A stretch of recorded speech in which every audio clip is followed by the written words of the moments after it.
नमस्कार। HPRC के upcoming exams के लिए अलग से हमने एक नई सीरीज चलाई है जिसको हमने अभ्यास HPRC करके जो है वो नाम दिया है। इस सीरीज में उन सभी इंपॉर्टेंट टॉपिक्स को कवर किया जाता है जो कि ऑफिशियली जो है वो HPRC के द्वारा अपने सिलेबस में जो है वो मेंशन किए गए हैं, और हर एक क्वेश्चन को यहाँ पर जो है वो डिटेल से डिस्कस किया जाता है ताकि कोई भी क्वेश्चन जो है वो डिटेल से डेप्थ से पूछा जाए तो आपको जो है वो हेल्प मिल सके। अभी जो है हम डिस्कशन को क्वेश्चन नंबर 1 से जो है वो स्टार्ट करेंगे। बोलते हैं, where did the uprising of 1857 also call the sepoy mutiny begin. तो बोलते हैं कि 1857 का विद्रोह, जिसे सिपाही विद्रोह भी कहा जाता है, ये शुरू कहां से हुआ था। देखिए, अगर हम 1857 के विद्रोह की बात करते हैं तो सबसे बेसिक क्वेश्चन ये 1857 के विद्रोह के बारे में है कि ये स्टार्ट कहां से हुआ था आखिरकार। तो ये जो था वो मेरठ से स्टार्ट हुआ था। ऑप्शन डी जो है वो इसका सही आंसर हो जाएगा। 24 अप्रैल 1857 की बात है कि मेरठ में तैनात देसी घुड़सवार सेना ने जो है वो 99 यानी कि 99 सिपाहियों ने जो है वो चर्बी वाले कारतूस का प्रयोग करने से जो है वो इनकार कर दिया। अब ये सिपाही मना कर देते हैं कि हम जो है वो चर्बी वाले कारतूस उपयोग नहीं करेंगे। अब ये इसका विरोध करते हैं और 10 मई 1857 को मेरठ के भारतीय सैनिकों ने जो है वो विद्रोह कर अपने साथियों को जो है वो छुड़ा लिया और दिल्ली की ओर जो है ये कूच करते हैं। और 12 मई 1857 को जो है ये दिल्ली पर अधिकार करके विद्रोहियों ने जो है वो मुगल शासक को जो है वो नेता जो है वो स्वीकार लिया। उस टाइम जो मुगल शासक हुआ करते थे उनको नेता जो है वो स्वीकार लिया। मुगल बादशाह हुआ करते थे बहादुर शाह जफर द्वितीय, और इनको फिर से भारत का सम्राट बनाया गया और विद्रोहियों ने जो है वो उनको नेता जो था वो घोषित कर दिया था। फिर 1857 का विद्रोह हमें अलग अलग क्षेत्रों में देखने को मिला, जैसे कि इसको जो है वो दिल्ली के अलावा देखा गया कानपुर में, जहां पर नाना साहेब तांत्या टोपे जैसे नेता इसको लीड कर रहे थे। लखनऊ में जहां पर बेगम हजरत महल जैसे इसको जो है वो लीड कर रही थी। झांसी में, ग्वालियर में, झांसी में बात करें तो रानी लक्ष्मीबाई, ग्वालियर में बात करें तो तांत्या टोपे, जगदीशपुर में बात करें तो कुंवर सिंह थे, अमर सिंह थे, ये इसको लीड कर रहे थे। फैजाबाद में मौलवी अहमदुल्ला इसको लीड कर रहे थे। बरेली में जो है वो खान बहादुर इसको लीड कर रहे थे। इलाहाबाद में इसको लियाकत अली जो था वो लीड कर रहे थे। तो इस तरह के नेता जो है वो इसको अलग अलग क्षेत्रों में लीड कर रहे थे। ये भी आपने जरूर ध्यान रखना है। यहाँ से आज वीडियो के लास्ट में ना 1 लाइनर क्वेश्चन भी डिस्कस किए जाएंगे और हिंदी में वो क्वेश्चन जो है वो डिस्कस किए जाएंगे। पिछली बार हमने अंग्रेजी भाषा में डिस्कस किए थे तो कहा था कि हिंदी में भी डिस्कस किए जाए, तो आज हिंदी में ही डिस्कस करेंगे ताकि अच्छे से समझ आ जाए। बोलते हैं अगले क्वेश्चन में, बोलते हैं, which river being one of the chief Rigvedic river as per the Hindu script and text is said to have dried up in our desert। तो बोलते हैं कि ऐसी कौन सी जो है वो पवित्र नदी है जिसे हिंदू लिपियों और हिंदू ग्रंथों के अनुसार जो है वो पवित्र भी माना गया है, परंतु अब ये रेगिस्तान में जो है वो बदल गई है, ये सूख गई है। तो ये सरस्वती नदी जो है वो आती है जो अब विलुप्त जो है वो हो चुकी है। अगर हम अपने ग्रंथों में बात करते हैं तो नदियों के बारे में भी मेंशन वहां पर किया गया है। ऋग्वेदिक नदियों के बारे में थोड़ा सा हम जान लेते हैं। ऋग्वेदिक में अगर हम देखेंगे कौन कौन सी नदियां मेंशन है, तो ऋग्वेदिक आर्यों में जो है वो सरस्वती नदी को जो है वो सबसे पवित्र जो है वो कहा गया है, जिसे जो है वो माते तमा, देवी तमा और नदी तमा भी जो था वो उस टाइम जो था वो कहा जाता था। अब तो आपको पता है कि ये सूख गई है नदी थोड़ी। और अगर हम और भी बात करें यहाँ पर कि कौन कौन सी नदियां यहाँ पर मेंशन की गई हैं, तो ऋग्वेद में गंगा नदी को जो है वो 1 बार, जबकि यमुना नदी को 3 बार जो है वो मेंशन किया गया है। और ऋग्वेद में जो है वो सप्त सिंधु प्रदेश का जो है मेंशन किया गया है। यहाँ पर 7 नदियां, जिसमें सिंधु नदी, सतलज नदी, ब्यास नदी, रावी नदी, चेनाब नदी और झेलम नदी और घंघट नदी जो है वो आती है। तो ये 7 नदियों से घिरा वो क्षेत्र आता था एक यहाँ पर ऋग्वेदिक टाइम में, जिसको सप्त सिंधु प्रदेश जो था वो कहा जाता था। तो ये आप सप्त सिंधु प्रदेश के बारे में ध्यान रखना। जैसे कि हम हिमाचल में पढ़ते हैं कि सतलुज नदी को सुद्री बोलते थे, ब्यास नदी को विपाशा बोलते थे, रावी को पुरुषानी बोलते थे और चेनाब को अस्किनी बोलते थे। झेलम नदी भी वैसे आती है जिसको वितसता जो था वो बोला जाता था। और वैसे ही जो है वो सिंधु नदी आती थी जिसको सुवासा जो था वो बोला जाता था। और वैसे ही जो है ये घग्गट नदी आती थी जिसको सुशामा जो था वो बोला जाता था। तो इस तरह से ये नदियां भी जो है वो यहाँ पर आती थी, जिनको अलग अलग नामों से जो है वो वैदिक नामों से जो था वो जाना जाता था।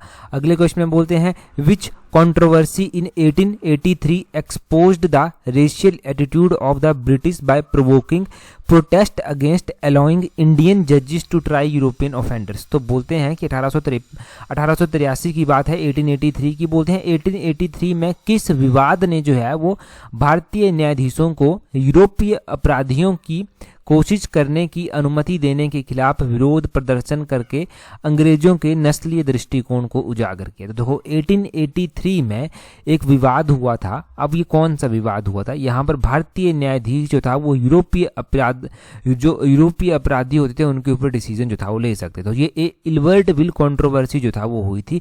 इल्बर्ट विल कंट्रोवर्सी, इसका ऑप्शन डी जो है वो सही आंसर हो जाएगा। थोड़ा सा मैं डिटेल से बताता हूँ आपको ताकि अच्छे से पता चल सके।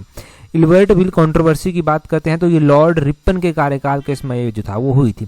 लॉर्ड रिपन का कार्यकाल जो था वो हुआ करता था 1880 से 1884 के बीच का। इनके कार्यकाल के दौरान जो है वो पहली बार जनगणना वास्तविक रूप में करवाई गई और ये 1881 की बात है जब ये जनगणना जो था वो हुई थी। इनके कार्यकाल के दौरान जो था वो वर्नाकुलर प्रेस एक्ट को जो था वो समाप्त कर दिया गया। 1882 की बात है कि वर्नाकुलर प्रेस एक्ट जो था वो समाप्त कर दिया गया था। ये वर्नाकुलर प्रेस एक्ट 1878 में आया था वैसे लॉर्ड लिटन के कार्यकाल के समय, और इसमें देसी भाषा के जो समाचार पत्र थे उनके ऊपर रोक जो था वो लगी हुई थी। फिर इसी दौरान जो है वो 1883-1884 में इल्बर्ट विल विवाद होता है। तो 1883-84 में जो था ये इल्बर्ट विल कंट्रोवर्सी जो था वो हुई थी, और ये इल्बर्ट विल विवाद जो है वो लॉर्ड रिपन के कार्यकाल के दौरान होता है। इसमें जो है वो क्या होता है, जो भारतीय न्यायाधीश थे, भारतीय जज थे, उनको जो है वो यूरोपियों के मुकदमे सुनने का अधिकार जो था वो दे दिया गया था, और इस पर जो है वो यूरोपियों के द्वारा जो है कड़ी प्रतिक्रिया जो था वो की गई थी।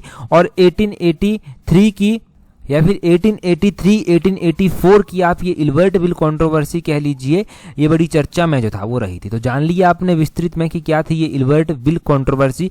यहाँ पर हम हंटर कमीशन की भी बात जो है वो कर लेते हैं। देखो हंटर कमीशन भी जो है वो दो रूपों में हम पढ़ते हैं। एक तो हंटर कमीशन था एजुकेशन से रिलेटेड, और ये हंटर कमीशन जो एजुकेशन से रिलेटेड था ये 1882 में जो था वो आया था। एक हंटर कमीशन जो था वो 1919 में भी जो था वो आया था। ये जो हंटर कमीशन 1919 वाला था ये क्यों जो था वो अपॉइंट किया गया था, तो ये जलियांवाला बाग हत्याकांड जो 1919 में हुआ था उसकी इंक्वायरी के लिए ये हंटर कमीशन जो था वो 1919 में बनाया गया था। तो ये दो तरह के हम जो है वो अलग अलग आप कहेंगे कि कमीशन पढ़ते हैं, तो ये दोनों हंटर कमीशन आपको पता होने चाहिए। वर्नाकुलर प्रेस एक्ट हम ऑलरेडी पढ़ चुके हैं। अगला क्वेश्चन देखिए क्या बोलते हैं यहाँ पर which article of constitution provides for the establishment of goods and services tax council. तो बोलते हैं कि कौन सा जो है वो बोलते हैं इंडियन कॉन्स्टिट्यूशन का आर्टिकल है जो जीएसटी काउंसिल, इनके गुड्स एंड सर्विसेज काउंसिल की स्थापना की जो है वो बात करता है। तो जीएसटी काउंसिल की स्थापना की बात जो है वो की जाती है आर्टिकल नंबर 279A के द्वारा। ऑप्शन सी इसका सही आंसर हो जाएगा, ध्यान रखना है। आर्टिकल नंबर 279A के द्वारा जो है ये बात की जाती है। अगर हम जीएसटी की बात कर ही रहे हैं तो जीएसटी के बारे में कुछ इंपॉर्टेंट क्वेश्चन आपने जो है वो ध्यान रखने हैं। एक तो ध्यान रखना है कि जीएसटी आया कब था, ये बड़ा ही बेसिक क्वेश्चन है कि जीएसटी इंट्रोड्यूस कब हुआ था। तो इंडिया में जो है वो जीएसटी इंट्रोड्यूस हुआ था जुलाई के महीने में, 1 जुलाई 2017 को जो था ये इंट्रोड्यूस हुआ था। तो 1 जुलाई 2017 को ये इंट्रोड्यूस होता है। और कौन सी अमेंडमेंट थी, तो जीएसटी की अमेंडमेंट भी आपने ध्यान रखनी है कि कौन सी अमेंडमेंट थी। तो 101 नंबर की ये अमेंडमेंट थी, 101 जो है वो कॉन्स्टिट्यूशनल अमेंडमेंट थी, जिसने जो है वो जीएसटी को इंडिया में जो था वो इंट्रोड्यूस किया था। अभी देखो जीएसटी, ये भी एक क्वेश्चन जो है वो अभी पूछा गया एचपीआरसी के द्वारा अपने ऑनलाइन एग्जाम में। जीएसटी में ना अलग अलग स्लैब्स रखी गई हैं। तो प्रधानमंत्री नरेंद्र मोदी ने जो है वो जीएसटी स्लैब्स में जो है वो नेक्स्ट जनरेशन एक रिफॉर्म लाया, और जीएसटी जो है वो बहुत सारी चीज़ों पर कम हो गया, बहुत सारी चीज़ें जो हैं वो सस्ती भी हुई, जो हमने करंट अफेयर्स में उस टाइम पढ़ा भी था। अब ये दिवाली गिफ्ट दिया गया प्रधानमंत्री नरेंद्र मोदी के द्वारा। तो ये क्वेश्चन एक एग्जाम में बना था, जो ऑनलाइन एग्जाम हुए थे, कि जो प्रधानमंत्री नरेंद्र मोदी ने जो है वो जीएसटी की दरें कम की हैं, वो किस मौके पर की हैं, समथिंग लाइक ऐसा क्वेश्चन बना था। तो ये दिवाली गिफ्ट के रूप में जो था वो दिया गया था, तो दिवाली में जो था ये कम हुए थे। तो इस तरह से क्वेश्चन बना था। तो ये आपने बेसिकली ध्यान रखना है कि ऐसा क्वेश्चन भी एग्जाम में पूछ लिया जाता है, और ये क्वेश्चन करंट अफेयर में पढ़े हैं तो ठीक है, नहीं तो ये क्वेश्चन जो है वो आपके डेली न्यूज़पेपर से जल्दी क्लियर होते हैं। अगले क्वेश्चन में बोलते हैं which among the following has power to extend functions of the state public service commission. तो बोलते हैं कि जो स्टेट पब्लिक सर्विस कमीशन होता है, स्टेट पब्लिक सर्विस कमीशन का मतलब है जैसे कि हिमाचल प्रदेश का पब्लिक सर्विस कमीशन है, वैसे ही अपने अलग अलग स्टेट्स का अपना अपना जो है पब्लिक सर्विस कमीशन होता है। तो बोलते हैं कि कौन सा आर्टिकल जो है, आर्टिकल नहीं पूछा गया है यहाँ पर, परंतु हम आर्टिकल भी पढ़ लेंगे। पर हम बोलते हैं यहाँ पर कि कौन सी बॉडी इनमें से ऐसी है जो कि स्टेट पब्लिक सर्विस कमीशन की पावर्स को एक्सटेंड कर सकती है, जिसके पास ये शक्तियां हैं कि वो स्टेट पब्लिक सर्विस कमीशन की पावर को एक्सटेंड कर सकती है, तो ये जो है वो स्टेट लेजिस्लेचर जो है वो आता है। जो राज्य की विधानसभाएं होती हैं उनके पास ये पावर होती है कि वो किसी भी राज्य का जो लोक सेवा आयोग है उसके कार्य का विस्तार कर सकती हैं, ये उनके पास जो है वो पावर होती है। यहाँ पर आर्टिकल 321 आता है, 321 नंबर आर्टिकल आता है। ये आर्टिकल इंडियन कॉन्स्टिट्यूशन का जो है ये स्टेट लेजिस्लेचर्स को ये अथॉरिटी प्रोवाइड करवाता है कि वो अपने स्टेट के पब्लिक सर्विस कमीशन के फंक्शंस को जो है वो एक्सटेंड कर सकते हैं। तो आपने देखा था जब HPRC भंग हो गया था तो पब्लिक सर्विस कमीशन कुछ पेपर भी जो था वो करवाता था।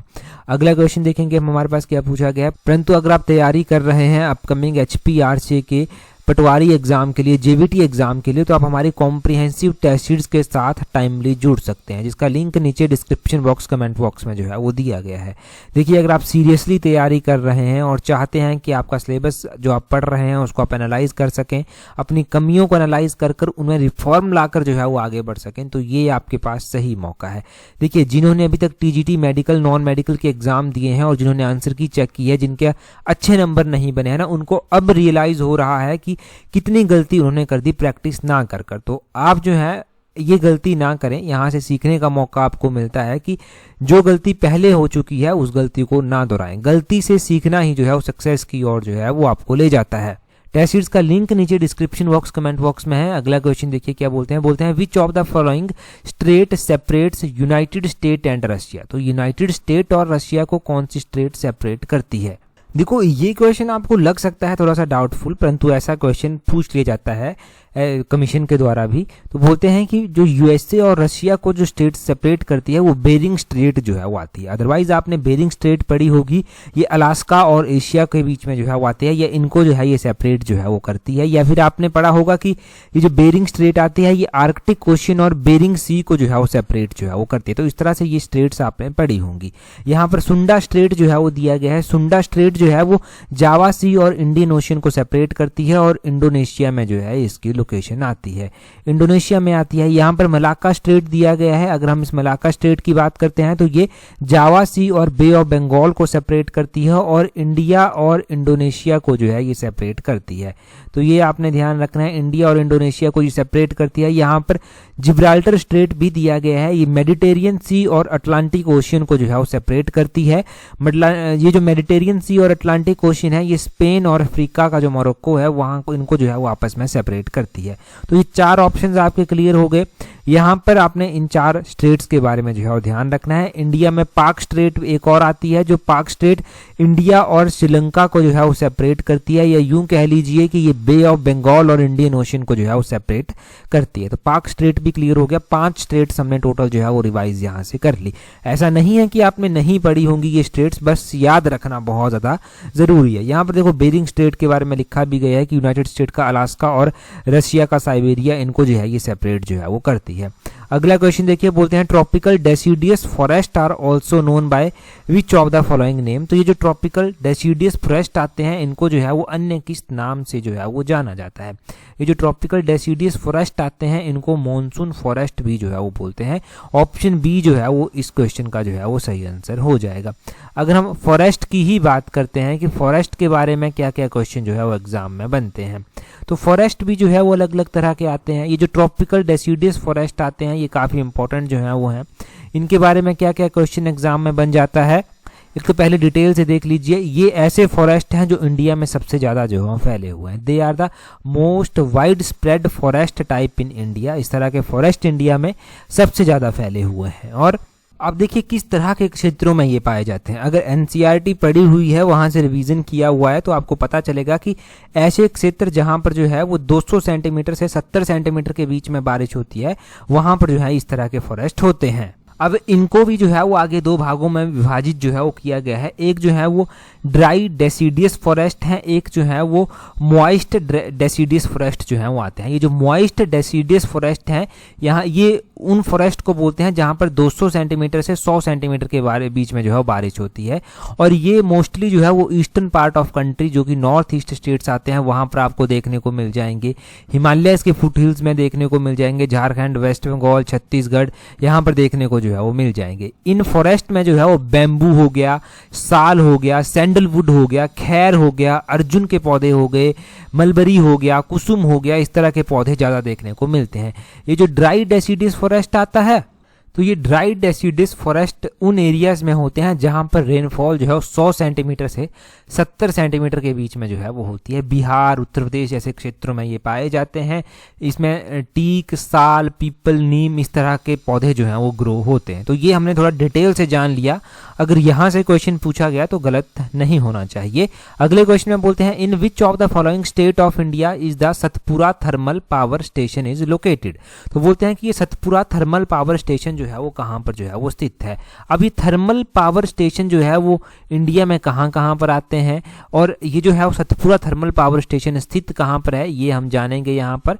तो ये थर्मल पावर स्टेशन जो है वो कहाँ पर है, ये मध्य प्रदेश स्टेट में आता है। ऑप्शन सी जो है वो इसका सही आंसर हो जाएगा। कुछ और भी हमारे पास थर्मल पावर स्टेशन है जिनकी लोकेशन आपको पता होनी चाहिए। देखिए, एक आता है मुंद्रा थर्मल पावर स्टेशन। ये जो मुंद्रा थर्मल पावर स्टेशन आता है ये कहाँ पर आता है, ये जो है वो आता है गुजरात में।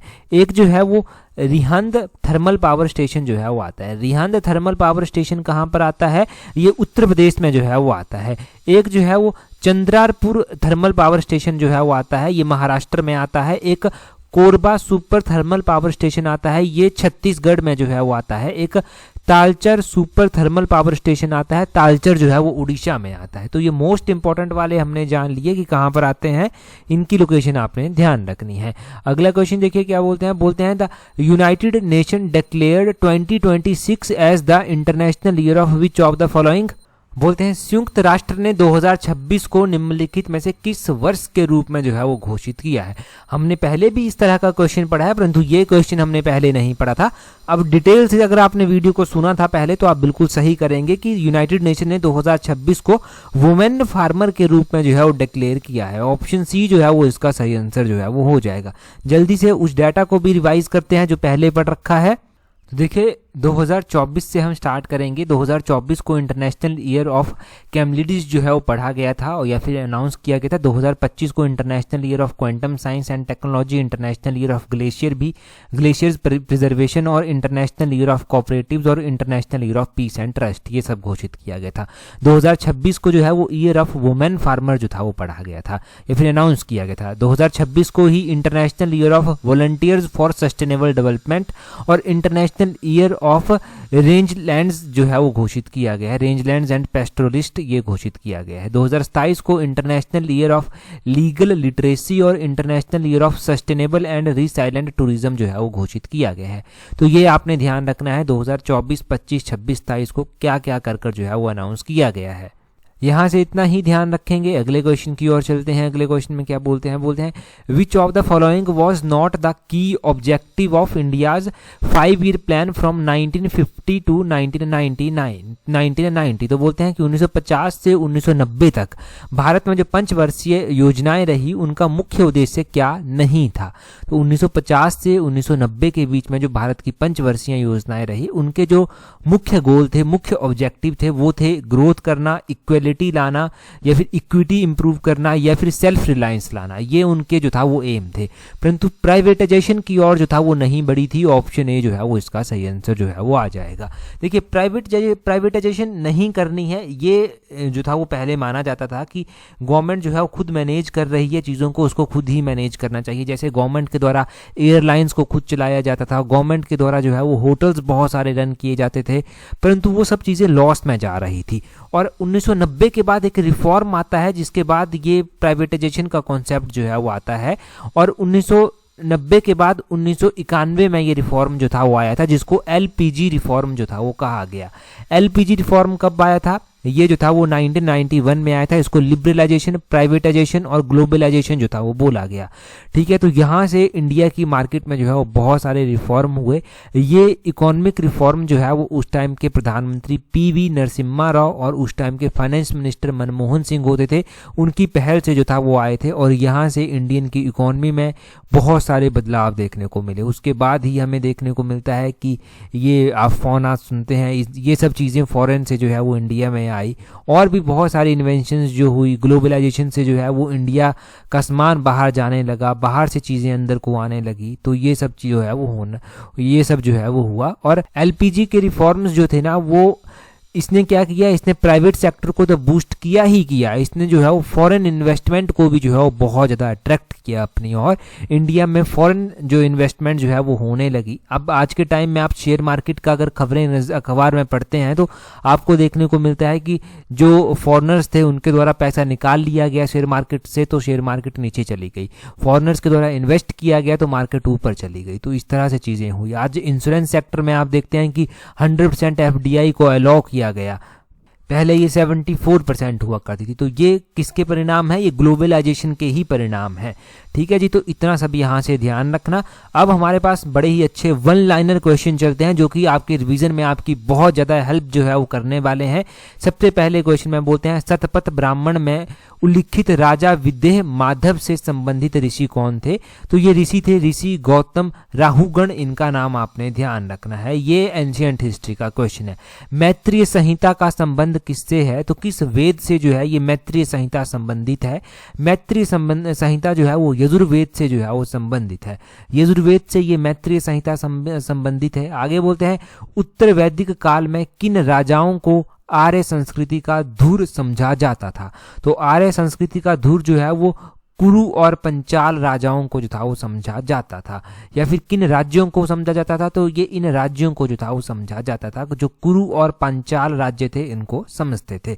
अकबर के शासन में महाभारत का फारसी भाषा में अनुवाद किया गया था, वह किस नाम से किया गया था? तो अकबर के जो कार्यकाल था उसमें जो है वो फारसी भाषा में जो है वो महाभारत का अनुवाद किया जाता है, और वो किया जाता है रजमनामा में। रजमनामा नाम से जो है वो इसका अनुवाद किया जाता है। बेशक अकबर के बारे में जब आप पढ़ते हैं तो अकबर ने जो है वो क्या किया था, अकबर ने सभी धर्मों को प्रायोरिटी जो था वो दी थी। उसके लिए उसने जो है वो अपने शासनकाल के दौरान जो है वो इब्दाद खाने का निर्माण भी जो था वो करवाया था। तो उसके ऊपर भी क्वेश्चन जो है वो बनते हैं कि ये इब्दाद खाने की जो है वो निर्माण कब हुआ था? तो इब्दाद खाने की स्थापना 1575 में जो था वो हुई थी। 1575 में जो था वो हुई थी इब्दाद खाने की स्थापना। इसने दीन-ए इलाही धर्म भी चलाया था। ये 1582 में जो है वो दीन-ए इलाही जो था वो एक धर्म जो है वो आया था। ये धर्म, नया धर्म जो था वो इसके द्वारा इंट्रोड्यूस किया गया था। आगे बोलते हैं, 1940 में किस वायसराय ने अगस्त प्रस्ताव प्रस्तुत किया था?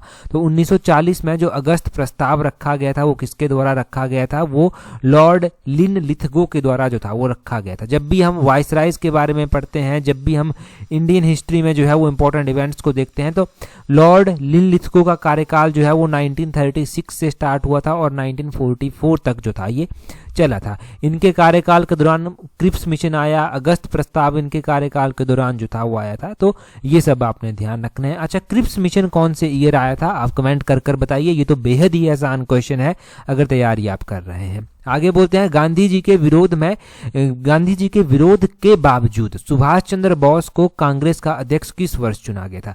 देखिए, सुभाष चंद्र बोस भी जो है वो इंडियन नेशनल कांग्रेस के जो है प्रेसिडेंट रह चुके हैं और गांधी जी इनका विरोध भी कर रहे थे। हुआ इस तरह से कि सुभाष चंद्र बोस जो है वो पहली बार जो है वो इंडियन नेशनल कांग्रेस के प्रेसिडेंट बनते हैं 1938 में। अब 1938 में ये जब इंडियन नेशनल कांग्रेस के प्रेसिडेंट बने थे तो ये सेशन जो था वो हरिपुरा गुजरात में जो था वो हुआ था। अब इसके बाद ये फिर से इलेक्शन में खड़े हो गए 1939 में और दूसरी बार गांधी जी के द्वारा इनका विरोध किया गया। 1939 में गांधी जी ने इनका विरोध जो था वो किया था और यहाँ पर राजेंद्र प्रसाद जो है वो इंडियन नेशनल कांग्रेस के जो है वो प्रेसिडेंट फिर बनते हैं जब सुभाष चंद्र बोस जो है वो रिजाइन कर देते हैं। सुभाष चंद्र बोस के त्याग पत्र देने के बाद राजेंद्र प्रसाद जो था वो बने थे। अदरवाइज जब ओरिजिनल इलेक्शन 1939 में हुए थे तो सुभाष चंद्र बोस और पट्टाभी सीतारमैया खड़े थे। तो गांधी जी ने कहा था उस टाइम कि ये पट्टाभी की हार नहीं, ये मेरी हार जो है वो हुई है और सुभाष चंद्र बोस जीत गए थे, परंतु बाद में वो खुद ही रिजाइन कर देते हैं और फिर राजेंद्र प्रसाद जो है वो इंडियन नेशनल कांग्रेस के प्रेसिडेंट बने। हंटर कमेटी की नियुक्ति जो है सरकार ने किस घटना की जांच के लिए की थी? हमने पढ़ा था जलियांवाला बाग हत्याकांड की जांच के लिए। बोलते हैं वर्ष 1928 में Hindustan socialistic Republic American association की स्थापना कहाँ हुई थी? तो ये दिल्ली में जो था वो इसकी स्थापना हुई थी। कौन सा महासागर एस आकार का है? तो एस आकार का अटलांटिक महासागर जो है वो आता है। पृथ्वी पर सबसे बड़ा और सबसे गहरा महासागर कौन सा है? तो वो प्रशांत महासागर जो है वो आता है। ये सबसे बड़ा और सबसे गहरा महासागर है। बोलते हैं कौन सा जल डमरू मध्य आर्कटिक महासागर को प्रशांत महासागर से जोड़ता है? हमने बेरिंग जल डमरू पढ़ा था, बेरिंग स्ट्रेट पढ़ी थी, ये वही है।